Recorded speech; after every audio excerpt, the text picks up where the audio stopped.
मिलिए हिमाचल प्रदेश के उस दानवीर व्यक्ति से जिन्होंने अपनी पूरी जिंदगी की मेहनत और कमाई से बनाई गई करोड़ों रुपए की संपत्ति समाज के नाम कर एक ऐसी मिसाल कायम की है जिसे लंबे समय तक याद किया जाएगा। आपने अक्सर लोगों को करोड़ों की संपत्ति बनाने की खबरें सुनी होगी, लेकिन अपनी मेहनत से अर्जित संपत्ति को समाज और जरूरतमंद लोगों की सेवा के लिए समर्पित कर देना अपने आप में बेहद असाधारण फैसला है। हम बात कर रहे हैं हमीरपुर जिला के जोरसप्पड़ निवासी 77 वर्षीय चिकित्सक डॉक्टर राजेंद्र कंवर की, जिन्होंने अपनी और अपनी दिवंगत पत्नी कृष्णा कंवर की करीब 80 करोड़ रुपए से अधिक की चल अचल संपत्ति प्रदेश सरकार को समर्पित कर दी है। डॉक्टर कंवर ने 5 अगस्त को अपनी संपत्ति की गिफ्ट डीड सरकार के नाम कर दी। इसके बाद संबंधित भूमि का इंतकाल भी प्रदेश सरकार यानी डॉक्टर राधाकृष्णन राजकीय मेडिकल कॉलेज एवं अस्पताल हमीरपुर के नाम दर्ज हो गया है।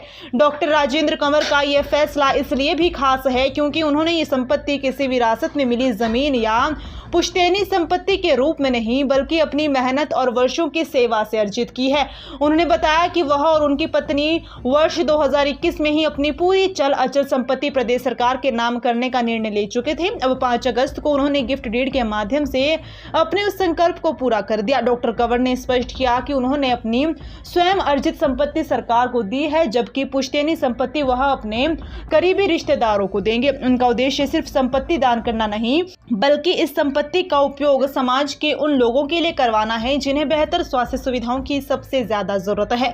डॉक्टर कंवर की इच्छा है कि उनकी संपत्ति का इस्तेमाल जरूरतमंद लोगों की स्वास्थ्य सेवाओं के लिए किया जाए।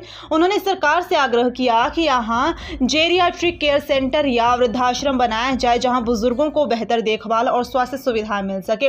वह चाहते हैं कि इस संस्थान का नाम उनकी और उनकी दिवंगत पत्नी की याद में कृष्णा राजेंद्र रखा जाए। जोरसप्पड़ में डॉक्टर कंवर का 2 मंजिला मकान, 5 कनाल 5 मरला भूमि, आभूषण, कार, फर्नीचर, बैंक में जमा राशि और अन्य संपत्तियां शामिल है। वर्तमान बाजार मूल्य के अनुसार इन सभी संपत्तियों की कीमत 80 करोड़ रुपए से अधिक बताई गई है। खास बात यह है कि उनकी संपत्ति निर्माणाधीन मेडिकल कॉलेज से करीब 100 मीटर की दूरी पर स्थित है, जिससे भविष्य में इसका उपयोग स्वास्थ्य सेवाओं से जुड़े किसी संस्थान के लिए किया जा सकता है।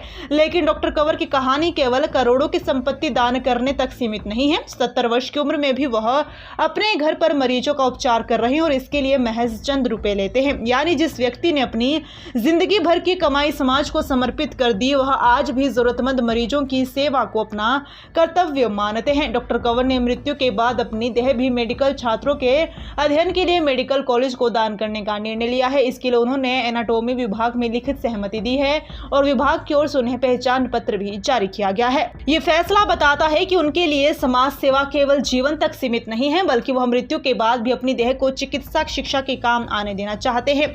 पत्नी के निधन के बाद भी डॉक्टर कंवर ने उनके साथ देखे गए समाज सेवा के सपने को आगे बढ़ाने का फैसला किया। आज उनकी ये पहल न केवल उनके परिवार के लिए बल्कि पूरे हिमाचल प्रदेश के लिए प्रेरणा का विषय बन गई है। आज के दौर में जहां संपत्ति को लेकर विवाद, लालच और स्वार्थ की खबरें अक्सर सामने आती है, वहीं डॉक्टर राजेंद्र कंवर का ये कदम एक अलग संदेश देता है। उन्होंने दिखाया है कि असली संपत्ति केवल बैंक बैलेंस, जमीन या मकान नहीं होती, बल्कि वह विरासत होती है जो इंसान समाज के लिए छोड़कर जाता है।